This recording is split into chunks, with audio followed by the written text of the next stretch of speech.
અંદર છલકાય આવે એ જાણે સદગુરુના કોરામાં બેઠા બેઠા કથાનું શ્રવણ કરીએ છીએ અને એમાં આવા મહાપુરુષો જ્યારે ઉપસ્થિત થાય એ આનંદની અંદર વધારો થાય અને આનંદ આનંદ હૃદયમાં ક્યાંય સમાતો નથી.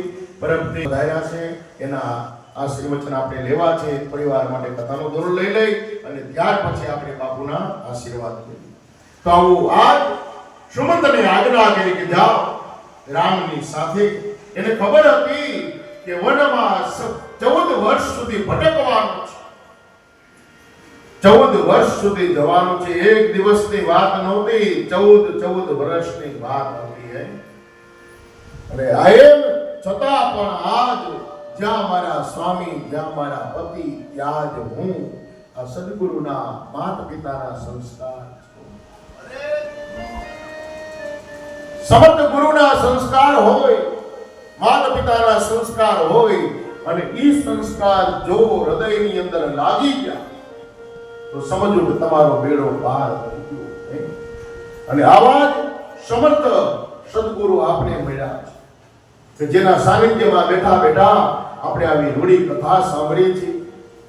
હૃદયથી યાદ કરો, હૃદયથી એને સંભાળો, તરત આપણા માટે હાજરા હાજર બેઠા છે.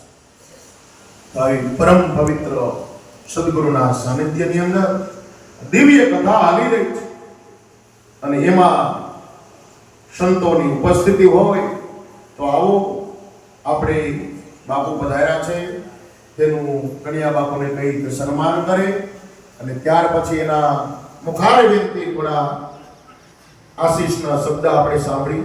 બોલીએ શ્રી રામચંદ્ર ભગવાન કી જય. બોલો ભગવાન પીરની જય.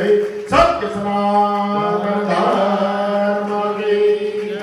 અન્નપૂર્ણેશ્વરી માતા કી જય.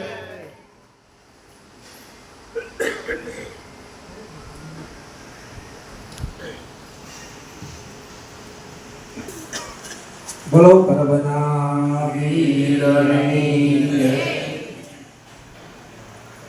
ધ્યાનમૂલમ ગુરુમૂર્તિ, પૂજામૂલમ ગુરુપદ, મંત્રમૂલમ ગુરુવાક્ય, મોક્ષમૂલમ ગુરુકૃપા. આજના શુભ અવસર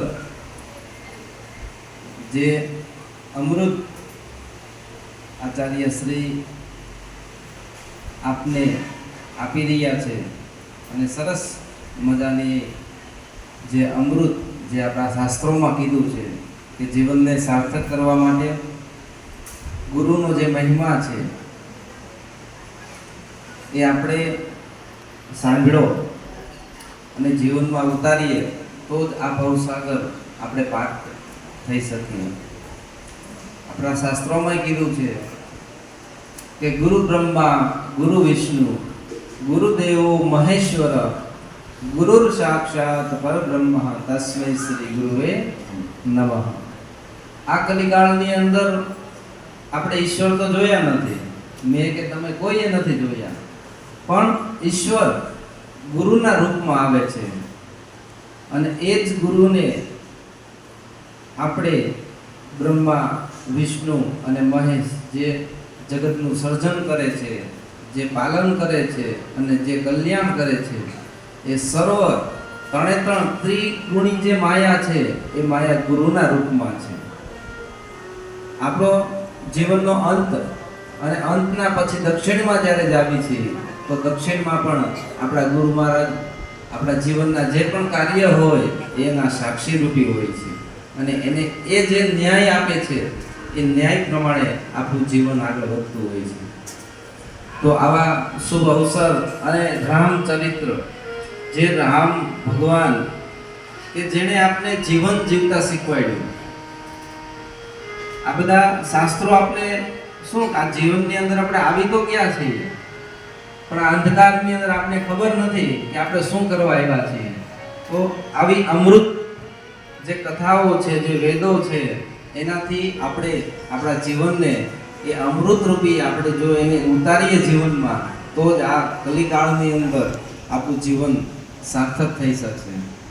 અહીંયા ઉપસ્થિત સર્વ માતાઓ, બહેનો, બાપુ, આચાર્યશ્રી બધાને મારા સદૈવાસ અને બાપુએ શુભ આશીર્વાદ આપને પાઠવા છે. એ નથી આવી શક્યા પણ એને કીધું છે કે સમયાંતરે એ આવશે અહીંયા અને એના શુભ આશીર્વાદ છે કે આપની જે કાંઈ મનોકામના છે, આપની તંદુરસ્તી, આજે સમય અત્યારે બહુ ચાલી રહ્યો છે વિશ્વની અંદર તો બહુ આમથીમ છે, પણ આપને કંઈ વાંધો ન આવે અને આપની તંદુરસ્તી અને આપના જે કંઈ મનોકાર્ય છે એ સફળ થાય એવા શુભ આશીર્વાદ સાથે મને ગુરુજીએ અહીંયા મોકલેલો છે. તો બધાને ફરીવાર મારા સદૈવ અમર જય અમર.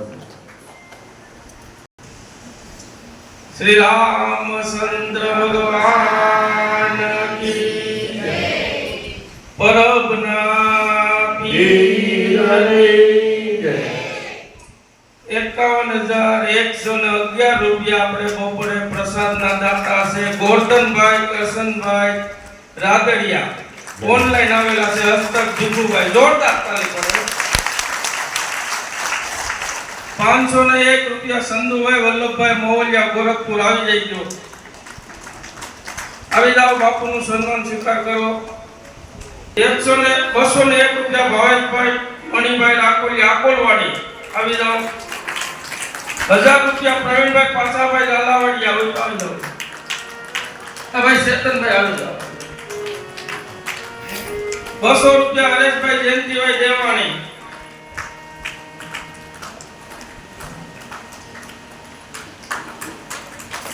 આવો આપણે આજના 51,111 રૂપિયા ઓનલાઈન આવેલા છે.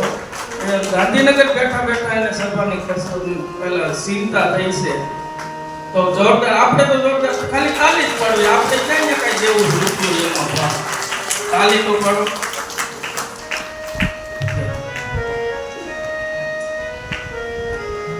ભીખુભાઈ બાલાભાઈ કાનાણી 5100 રૂપિયા છે.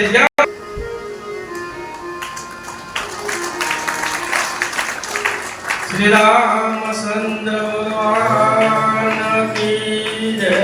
શ્રી રણછોડજી મહારાજ કી જય. સંતો પધારાવીને જય ધીમી બોલો ની ફોટો દેખાય થોડો. શ્રી પરબના પીરની જય.